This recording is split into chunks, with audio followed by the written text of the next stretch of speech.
Here's what's cooking on today's Sports Stove podcast. We're talking NFL picks and players and teams. Are they for real? Major League Baseball, another big free agency signing.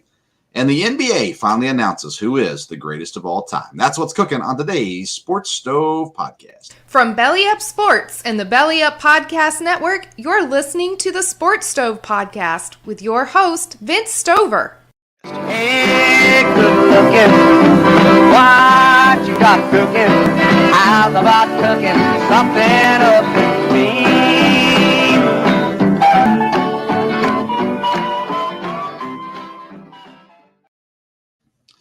Welcome in to an all-new edition of the Sports Stove podcast, presented by True Classic Tees. Go to trueclassic.com, use the promo code BELLYUPFANTASY.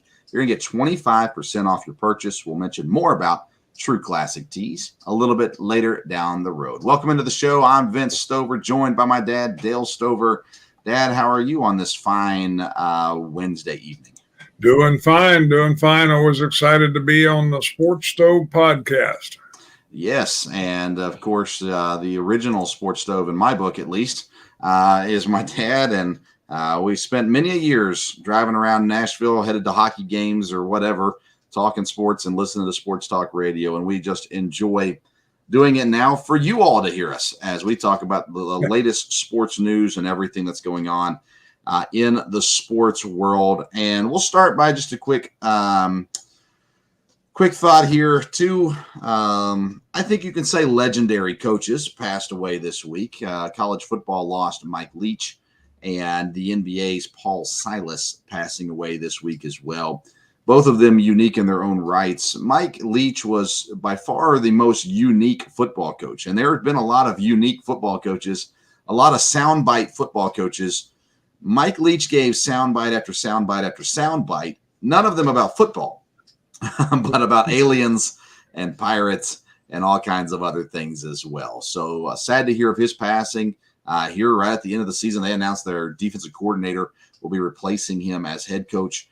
But heart attack from what it sounds like, and passed away. So sad to hear that. And then Paul Silas, a legendary basketball coach and player, and of course his son coaches for the Houston Rockets now, and just another legendary guy that is now gone. And the one positive, if I can put it that way, for older sports people to pass away is it makes the younger generation learn about them. Because I'm guessing there's not a lot of young people who know who Paul Silas is. They probably know his son better than they know him. But it gives opportunity for people to look up and kind of see the impact that they had in their sports world as well. And of course, in the day and age of social media, if you didn't know who Mike Leach was, that just means you don't have social media, because he was always on social media, making clips that he said, things like that as well on there. Dad, let's go ahead and hit this topic. The NBA announced that they're going to be naming their regular season or their season-ending awards after certain players, and it's interesting because the NBA has finally made the decision for us on who is the greatest player of all time by naming the MVP trophy after Michael Jordan, clearly showing who they think is the greatest of all time. And I think he is the greatest basketball player of all time, Michael Jordan. So interesting to see that. But there were other names of guys that, again, made me Google, not necessarily, but guys that I haven't heard a whole lot about. Which of those trophies names intrigued you the most? Well, I thought the whole idea was very good because, like you said, a lot of young people now don't really know any of those players, and they had a big impact on the game. And, someone in my generation, they were great. They were great to watch. There were some great rivalries. I saw all of them play except George Mikan. He was a little bit, I think, before my time there. But the others were good. And again, I'm sure there are other players they could have honored. But I think for the most part, they made the right right choices there. Of course, being a Celtic fan, I was real glad to see John Havlicek was one of them. He was quite the player in a lot of ways. But of course, again, you got Will Chamberlain and Elijah Wan, Jerry West, all of those. When you talk about West and Chamberlain and that, when you think about the dream team, could have there been a team earlier that would have rivaled them? I don't think there was any team that could have gone as deep as the dream team did, but there were 7 or 8 players back in that day that I think could have, and some of those guys are on this list. So I just think it was a really good move by the NBA, to name it after these guys, and to, it'll create interest in people, checking at least once a year now who was that from there. Because like you said, I guess there might even be kids now who wouldn't know who Hakeem Olajuwon is, and that's hard to believe. But there, and Michael Jordan, I mean, that makes sense that he would be the MVP trophy, and it was just interesting that the NBA did that, and I think it was a good thing. Yeah, I think so too. It's funny. I started coaching high school basketball this year, and I sent clips of Hakeem Olajuwon to my big guys to watch, him in the gym working on post moves and stuff like that. I said, hey, you guys need to watch this. I know you probably don't know who this is, but you need to watch it. It's good stuff. And yeah, I think you said it well there as well. Major League Baseball continues to move through the offseason. My Milwaukee Brewers made a trade today to acquire an infielder. A lot of things going on. But the big news of the week, Major League Baseball-wise at least, was Carlos Correa, 13 years, $350 million to go to the San Francisco Giants. Your San Francisco Giants, you're a Giants fan. And they missed out on Aaron Judge. But Carlos Correa is not a bad get, right? No, like I said, I think they're set to improve, and a lot of teams have. Obviously there's been a lot of movement. There'll be a lot more, but boy, the division the Giants are in, you definitely got to try to keep up, because boy, it looks like the Padres are really stacked there, and of course the Dodgers, are going to be good. So be interesting with baseball, with all the movement, and of course, like I said, with fantasy baseball, and of course you have a good fantasy baseball show. But when you start thinking about fantasy baseball, you really keep up on this free agency, because depending on what team they're on, can increase or decrease their value a little bit, at least a priority in where you pick them. Definitely. And myself and Kevin Wilson will be covering that information for you starting probably in February when we start up the Sports Stove fantasy baseball show. And we'll be talking about, how the new signings do affect fantasy baseball, because you got to look at the ballpark they're playing in now at home. Is it a hitter's park? Is it a pitcher's park? You got to look at the lineup and where they're batting in the lineup and all these things. So we'll talk about all of that as we get to it, which is a good also reminder about our sponsors today. This episode is presented by TrueClassic.com. True Classic tees fit just right. So whether you're a little bulky because of muscle or a little bulky because of too much Taco Bell, either way, you can find the shirt that fits perfect for you at TrueClassic.com. And if you use the code BellyUpFantasy, we are partnering with BellyUpFantasySports.com on our show, the Sports Stove Fantasy Baseball Show. And so use that code BellyUpFantasy. You're going to get 25%. That's right, 25% off your purchase on TrueClassic.com. They got T-shirts. They have polos. They have all kinds of different options for you there as well. So make sure you check out TrueClassic.com. And make sure in the new year you check out the Sports Stove Fantasy Baseball Show as well. Dad, we had a conversation right before we came on air. You asked me what I thought if Carlos Correa was enough for the Giants. Now, obviously, signing him makes me wonder if they're out now on Rodon, the pitcher who was with them last year. You might think that now they might be out, because not only did they sign Correa, they signed a couple of other guys, not near as big a deals, but nonetheless, maybe that puts them out on that. You talked about one player, and I said, well, Mike Trout was one player, didn't do a whole lot for the Angels. Shohei Ohtani He's a second player. Didn't do a whole lot for the Angels. They had good seasons and whatnot, but the team did not. I don't know. I haven't looked recently to see who's left San Francisco and who else has come in and everything like that. So maybe it's a moot conversation at this point, but it's a good thing for San Francisco. And I like the signing because Correa is younger than Aaron Judge by, I think, 4 years at least. And so that 13-year, I don't like the 13-year contract, but he's got a little bit, it works a little bit better maybe because he is a little bit younger as well. But plenty of baseball stuff happening. It'll be interesting to see how it all shakes out. And we'll continue to keep you up to date on the latest and greatest Major League Baseball signings as well. All right, let's get into the bulk of our conversation tonight, Dad. That's going to be with the NFL. And let's start with a few interesting questions, for real or not for real kind of things. Brock Purdy, San Francisco, Super Bowl favorites? I mean, they look pretty good. The defense is great in San Francisco, and Brock Purdy's been doing his job pretty well as well. What do you think about Brock Purdy in San Francisco? Looks like he's fit in well. They've got him in the system. Again, he had a little bit of an injury thing there. I think he's going to be okay.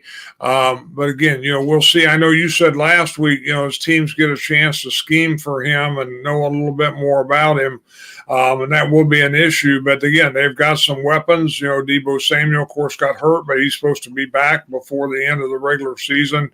So if they've got the weapons, they've definitely got the defense. I don't think they're Super Bowl favorites in my mind necessarily, but I think that you're definitely going to win the division, and it'd be interesting to see. He has surely looked good so far, for a guy drafted where he did. So, and it'll make an interesting situation for them in the future if he does play well and they go far in the playoffs. Who are the top 3 NFC teams right now? Be Philadelphia. I think they're by far and away the better team.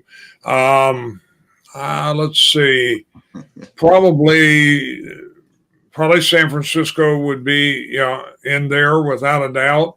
And then it's either going to be one of my 2 favorite teams, either Dallas or Minnesota. I do not think Minnesota is going to hang. I just do not think they're going to. Maybe it's just prejudiced or whatever.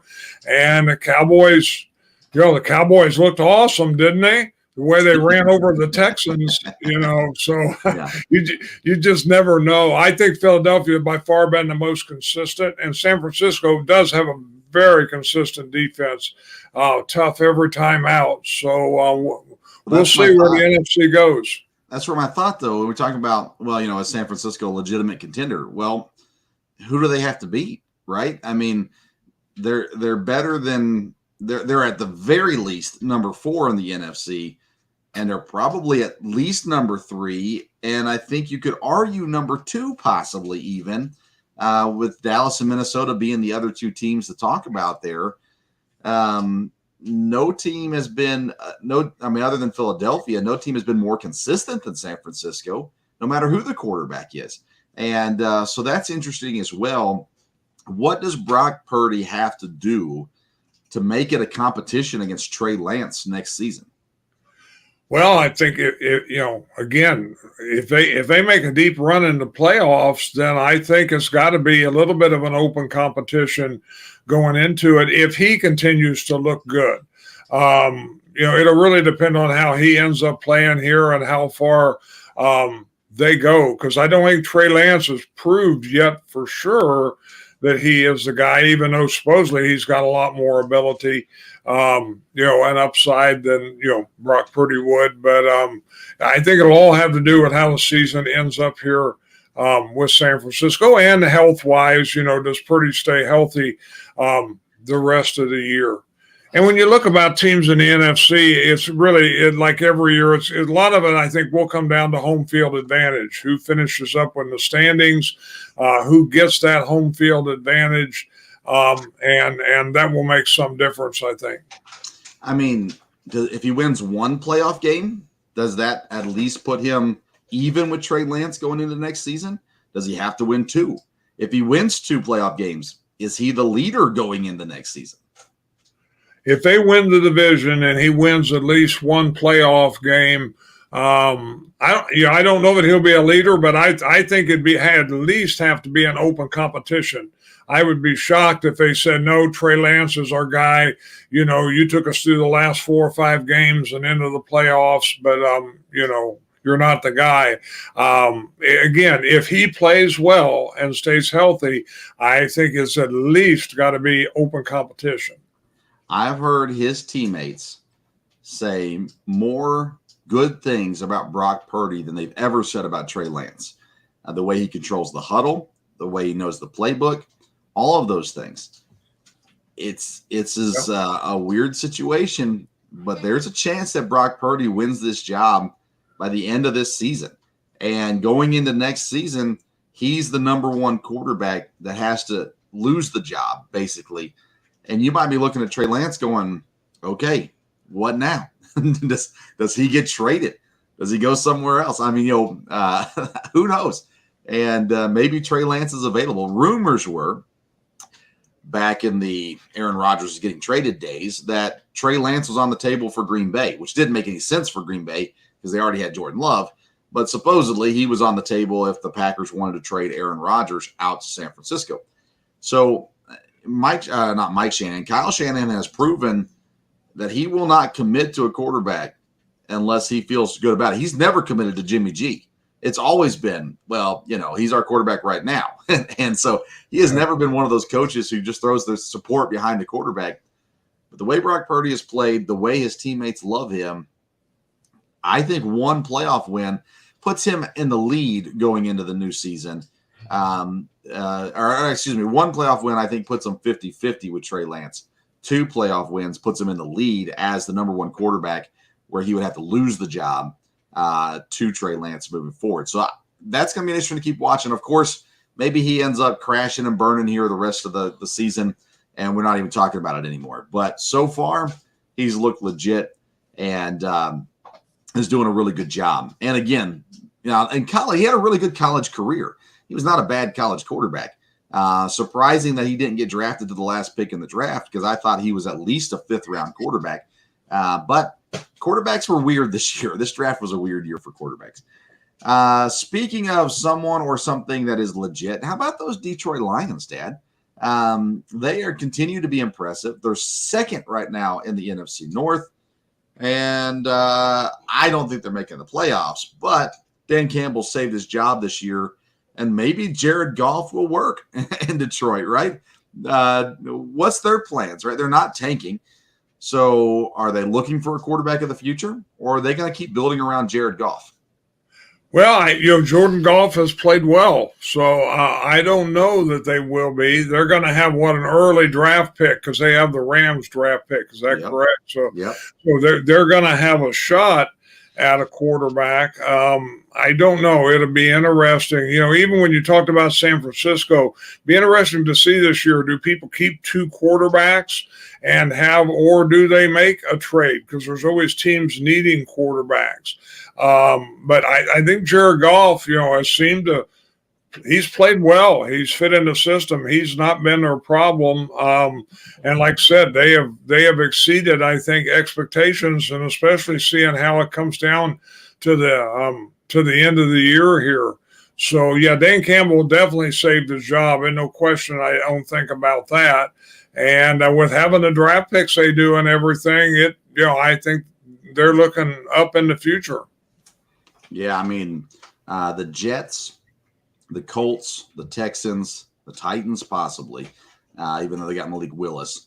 Possibly Vegas if they move on from Carr. These are teams that need quarterbacks. Washington, the Giants, possibly. Let's see here. Carolina for sure. Tampa for the future. New Orleans. There's a lot of teams that need quarterbacks this offseason. And some teams who might need quarterbacks, right? Arizona, I don't think they're, whatever. The Rams need to find someone for the future as well. So there will be a market. There'll be a market for the Jordan Loves, the Trey Lances, those kinds of guys. Zach Wilson, if he's available. There will be a market for those guys. Plus, you got a strong draft class coming in this year. So it's going to be interesting. But these Lions, they've played in a way. They're 6-7. They're 3.5 games, 2.5 games back from Minnesota. Let's see here. No, 4 games. Excuse me, 4 games back from Minnesota. But they're 2 games to 1.5 games back from the wild card. They just keep playing. They keep winning games. They keep staying in games. I think the games they've lost, they've only lost by a combined like 15 points or something. It's been something close. So they've been a very good football team. Again, they have shown that they love Dan Campbell and they play for him. And now it just kind of comes down to that point where you got to figure out, if you're Detroit, is this what you want? Do you want to be 6-7, or would you rather be 2 and whatever and having a first or second round draft, the number 1 or number 2 draft pick, which they may still have with the Rams pick, which works out great for them because they'll have a top 3 pick and they'll have another top 12 pick or so, wherever they end up at. But Detroit is showing that if they had players, they'd probably be really, really good. The question is what are they missing? Now they get the receiver from Alabama, Jameson, back or in for the first time, so they'll have a chance to see what he has. They've got a 2-headed monster. That's a strong word for running back with Swift and Williams. Amon St. Brown has been phenomenal, continues to be phenomenal. The defense is okay. I mean, they've been decent this year. They still have room to grow, no doubt about it. They're still not a Super Bowl team. I don't think they're a playoff team, but they're a team on the rise. My question, though, goes back to, if you're a team on the rise, man, you go into the middle of the draft now, you hurt yourself with that, and maybe the Rams pick makes up for it. But I don't know. I'm not a Lions fan. If I was a Lions fan, how would I feel about it? Because I'm a Packer fan. Packers are going to be middle of the road this year in the draft. And my thought is it's not that big a deal because we don't have that. We don't need the number 1 overall pick. I feel like the Lions still need another number 1 or number 2 overall pick to get that superstar in their building that will build the future. I don't know. That's my thoughts. So what do you think? If you were a Lions fan, were you happy with 6-7? Does it give you hope? Or do you go, come on, guys, let's lose some games? I'm not one that ever thinks you ought to lose games. I don't think that's good. I don't think that would build continuity in the organization. It definitely doesn't help the coach and the coaching staff from there. I think if a coach is going to sell the players on, hey, we can be a winner, then you don't all of a sudden say, well, it'd be okay to lose a couple games. I just don't think. I don't think you can do that. I'm not one to say, now, can it help you in your draft spots? Yes, maybe so. But I don't think that's good for the team. And Detroit, I think, wants to try to keep winning and should try to keep winning and see where they're at here at the end of the year. So what was Denver's plan? Trade away their high draft picks and then tank. I'm confused by that. The Broncos go out and get Russell Wilson in the offseason, trade away their first-round picks, and then throw the season away by only winning 3 games so far. What's going on in Denver? I just don't get it. I keep thinking eventually it's got to click, right? But it has not clicked all season, and it doesn't look like it's going to click anytime soon. No, I mean, I can't figure out that Denver's been as bad as they have been, and it could still get more miserable as the year goes on here. So we don't know, and if they have a coaching change, then you're changing everything. Russell Wilson has not come in and made the impact I think that most everyone thought he would, at least to some extent. There have been several teams that have been a real mystery this year, but definitely Denver would be one of them. So, yeah, it's going to get really cold in Denver over the next couple of weeks. That's going to make it more miserable. Man, what a year. Right now, Houston with the 1 win and 1 tie holds the number 1 overall pick. But then you got Denver, who doesn't hold their own draft pick, up there at the top. Chicago up there at the top as well as worst teams in the league this year. So we're almost to that point where we're talking about that number 1 pick and that number 2 pick and who will it be and all those kinds of things. We'll get into those conversations as the year goes on. One more interesting thing that happened over the weekend, San Francisco 49ers beat the tar out of Tampa. Rookie cornerback, Greenlaw, I think is his last name, gets the interception. After the game, takes the ball to Tom Brady and gets Tom Brady to autograph the ball that he intercepted. I was shocked Tom did this because Brady has kind of been a snob in a lot of post-game losses, and he actually signed the football for the guy. I thought that was impressive for Tom. I gave Tom a pat on the back for that one. What do you think about that kind of action after a game? Hey, I picked you off. You're a legendary quarterback. Can you please autograph this football for me?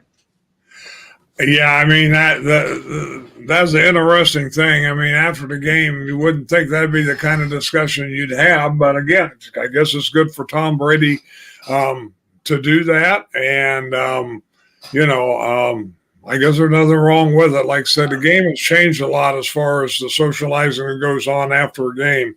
And, that's just where it is. It's that way really in all professional sports, from what I understand. Not to digress too much, but I've heard one time about an interview with a lot of the old Cincinnati Reds, and they said they just, they could not believe, they would have been fined if they would have talked to somebody when they were on first base. And now the fact that the first baseman and the base runner carries on a conversation, they couldn't understand how that happens at all. So one of the earliest interviews I did on the Sports Stove podcast was with Kelby Tomlinson. He played infield as utility infielder for the Giants back when we talked to him. And that's one thing he said. He said he was standing on second base talking to Troy Tulowitzki, and one of his teammates came over. I think it was Buster Posey came over to him in the dugout, and he said, "Hey, don't do that." he's like, I was standing on second base getting a chance to talk to Troy Tulowitzki. I mean, that was a pretty big deal. And Buster Posey said, no, we're not doing that. We're not fraternizing. We're playing baseball, playing a game. He's the enemy. We're not doing that. So that's still baseball, though. Let's face it, the slowest sport to show up to the modern era. so that's not totally surprising either. Although I think generally speaking, baseball players are being a lot more like that as well these days. Let's get into our picks this week. I was miserable last week. I think I got one right last week. You got three right. We got Saturday NFL football games this week. It's that time of year, and that just adds a little extra fun to the football schedule. But we're going to pick a Thursday night, Sunday night, and Monday night's game, and then we can pick any other three games that we would like to. And I felt like this week a lot more options to choose from. We pick against the spread. Neither me or Dad are gamblers, but it just makes it a little bit more fun than just picking winners. So we're picking against the spread, and I really felt like a lot of these were closer, and a little bit easier, more to pick from this week. Seems like the last couple of weeks it's been like 8.5 point and 10 points and those kinds of things. These were closer. So let's get into Thursday night's game, Dad. Brock Purdy and the San Francisco 49ers travel up to Seattle. San Francisco on the road is a 3.5 point favorite in this game. This one could pretty much seal up the division for San Francisco with a win against Seattle. Not officially clinching, but it would put them in a really, really good spot. Which way did you go here, San Francisco or Seattle? I'd go with San Francisco. Again, I think they're playing well right now, and they're hot, and 3.5 points. I think I'll go with San Francisco, even though it's at Seattle. Yeah, I'm with you. I think San Francisco's the team here. 3.5 points. Their defense is so stinking good. It just makes a whole lot of sense for them to win this game against Seattle. Seattle, again, impressive.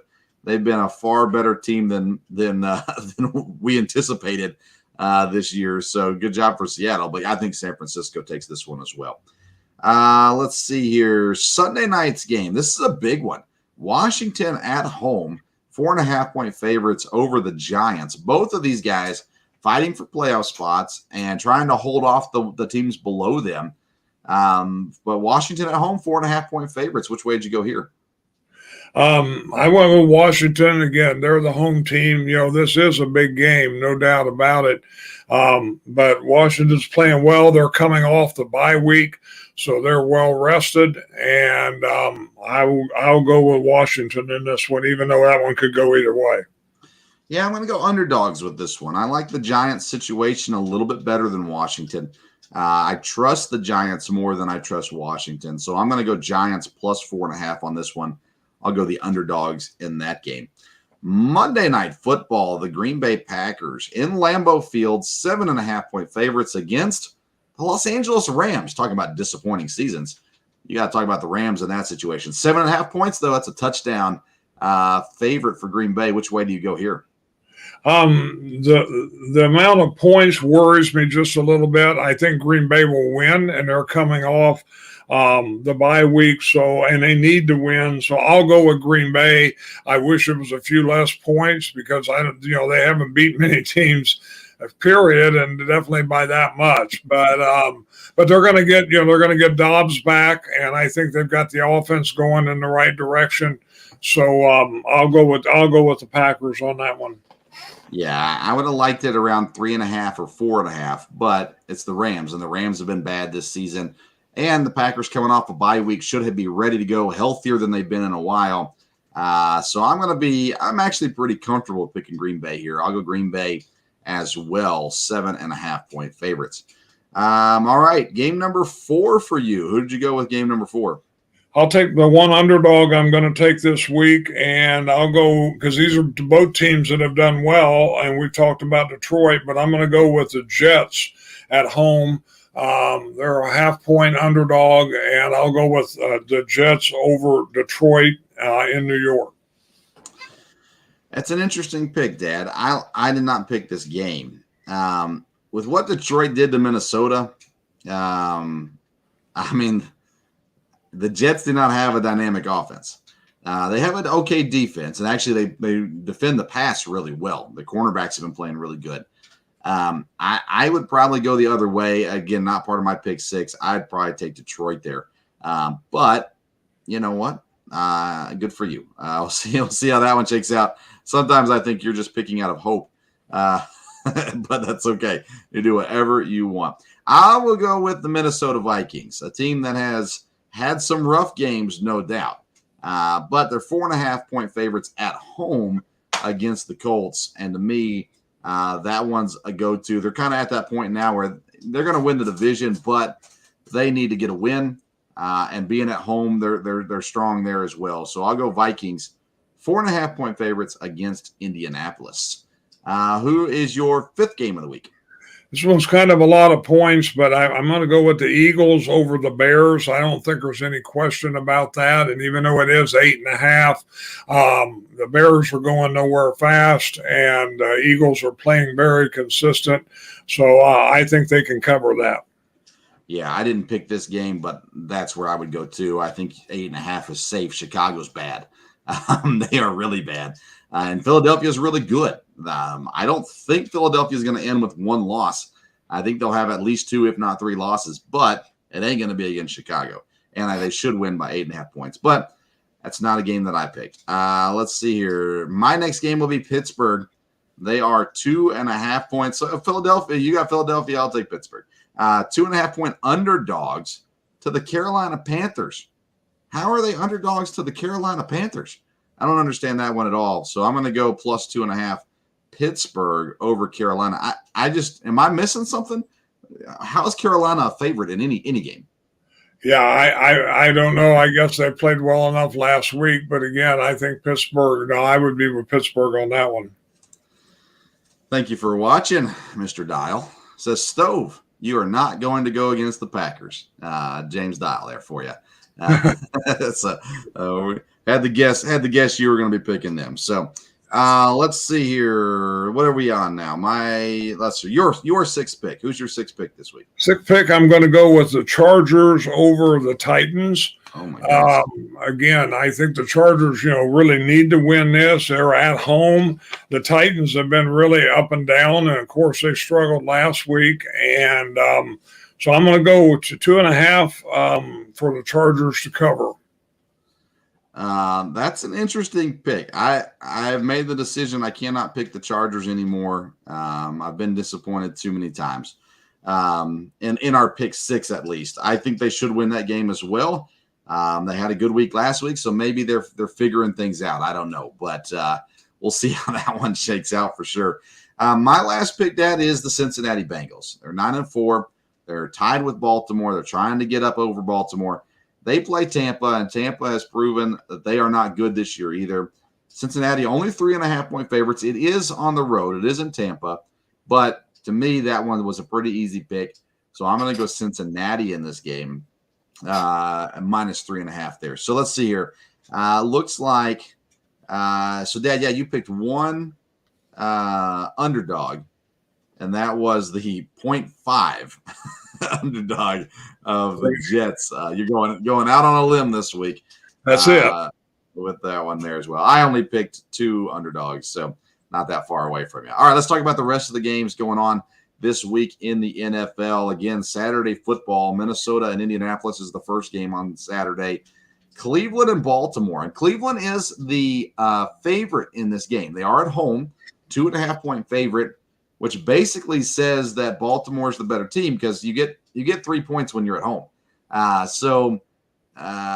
mean, what has Cleveland shown to be the favorites in this game? Deshaun Watson hasn't been great yet. The defense has played well. They played Houston, and defense scored 3 times. So I don't know. Which way you going, Baltimore or Cleveland? I think the issue here is Baltimore just has not been that consistent and been that good. And, again, it's at Cleveland, which at this time of the year is a tough place to play. And you'd like to think Deshaun Watson's going to, get more in rhythm here as time goes along. I thought Baltimore was going to be a much more of a team, but I don't know that they're going to make the playoffs. And this will be an interesting game to watch. I don't know about a fun game to watch. I don't know if it'll be high scoring, but I can see Cleveland winning this. And it might be Tyler Huntley again. Let's see here. Lamar Jackson did not practice again today. So that could be a problem. Tyler Huntley got a concussion, but he did practice. So it looks like there's a chance Tyler Huntley would be the starting quarterback on Sunday, which would give Cleveland probably the upper hand. So at the moment, I'm going to pick Baltimore, but I might go back and change it depending on how the injury stuff works out for them down the road. Buffalo's at home against the Miami Dolphins. 7.5-point favorites. That one surprised me. I thought Buffalo wins this game. I'm not too worried about that, but 7.5 points. Division games are tough, and Miami has Tua has proven he ain't great. He's good. He ain't great. And so what can he do against Buffalo? I don't know. Which way you going, Dad? Buffalo or Miami? Yeah, I mean, I would go with Buffalo, and it's Buffalo at home. But again, Buffalo's been a little up and down. I thought Miami was really making a move, but, that wasn't the case last week. So, again, this time of the year in Buffalo, I think it's safe to say Buffalo will win. Whether that spread's too high, I don't know. Moving on to Sunday games, Kansas City, 13.5-point favorites over Houston. I really wanted to pick this in my pick 6. I like going against Houston. But at 13.5, I thought there were better games to pick. So Kansas City, I think, wins this game, and I think they win by plenty of points. And I picked up Pacheco in one league, the running back for Kansas City, and he got me into the playoffs. And so I'm riding him this week, playing him instead of Nick Chubb, who struggled the last few weeks in fantasy football. So I'm hoping for a huge game from Pacheco and Kansas City. I'll go Kansas City. What about you? Yes, I think Kansas City will win, and I think, they're going to be one of the top teams in the AFC for sure. Dallas on the road, a 4.5-point favorite over Jacksonville. Jacksonville showed up, surprisingly enough, and Dallas did not last week. Nonetheless, Dallas won, and on the road, they should beat Jacksonville. Jacksonville still hasn't found that consistency factor, right? They've shown flashes, and they've been good in certain games. They haven't been consistent. I'm going to go Dallas in this game. What about you? I agree. Jacksonville's not been consistent, but this could be a scary game for Dallas because Jacksonville, when they're on, can play, and they do. They can play good defense. So I would definitely be for Jacksonville in this one without a doubt, and I wouldn't be surprised. They may pull the upset. But again, Dallas may realize what almost happened to them last week and come out and really play. But I don't think they have the ability to do that. They've been down, and this could be a tough game for them with Jacksonville. And this would be a big game for Jacksonville. This could keep them in the hunt for the division. That's true. Speaking of division hunts, New Orleans and Atlanta both still in the hunt because that division is horrible. New Orleans at home is 3.5-point favorites over Atlanta. I'm going to go Atlanta in this game. What about you? Well, I might have to be for New Orleans just because of their defense, and they're going to play against a rookie quarterback this week. So it'll be interesting to see how that goes. And again, as you talk about games that are not exciting to watch, this may probably be one of them. Speaking of other unexciting games, Denver and Arizona. Denver at home, 2.5-point favorites. Arizona with Colt McCoy, who's played decent football when he's had the opportunities already this year. Both teams underachieved. Both teams are in need of great change. Denver, I guess their defense is good, so I'll go with Denver this game. I don't know who to pick in this one. What about you? Yeah, I would agree. I don't know who to pick, but I would go with Denver also on this one. But if they lose this one, it's just going to keep getting more miserable. And Arizona, whoever loses this one is, it's going to continue to be tough, and there may be changes on both teams. Let's see here. New England and Las Vegas. New England is 0.5 favorites on the road against Vegas. Vegas, I don't know what's going on with them. New England is not the same New England as old, but I think they probably win this game. They seem to be a little bit more functional than Vegas does right now. What do you think about this one? Yes, I almost picked this one for my pick 6, and I would have picked New England on this one. Again, I think Vegas is not a good team, and I would go with New England on this one. Let's see. I think that's all of them. I think we covered all the other ones. What are your thoughts on Cincinnati-Tampa this weekend? The Bengals and the Buccaneers? No, I would definitely go with the Bengals on this one. That's another one I almost pick. Tampa, I think, is in trouble. It's going to be interesting to see how that division ends up, but I think the Bengals are playing well. All right. Very good. Very good. Any other sports news you want to talk about that we haven't discussed yet? No, again, I think, an exciting time in the NFL from there, and I think we're good. Okay. Back about, I think it was 2 weeks ago, I brought on athletic director from EKU on my local hour program. They announced that the WAC and the ASUN are teaming together to form a brand new college football conference that will move from the FCS to the FBS. If you're interested in that kind of information, go back and find the episode with Matt Roan, the EKU athletic director. He talks all about the process of starting the conference, the transitioning from FCS to FBS, and everything like that. Really good conversation. So if you're kind of a college football nut, go back and find that wherever you listen to podcasts, the Sports Stove podcast there as well. And the interview is also posted on the Sports Stove YouTube page that you can find there as well. I want to encourage everybody to follow us on social media at Sports Stove, Twitter and Instagram. Don't forget about getting your best fitting shirt you've ever had. TrueClassic.com. Use the promo code BellyUpFantasy, and you're going to get 25% off your purchase there. Thank you so much for tuning into today's episode of the Sports Stove podcast. Next week, the plan is to bring you a special Christmas-themed episode where Santa will be passing out gifts left and right. Make sure you tune in next week, next Wednesday night, for another live edition of the Sports Stove podcast. Until next time, we'll see you around the Sports Stove.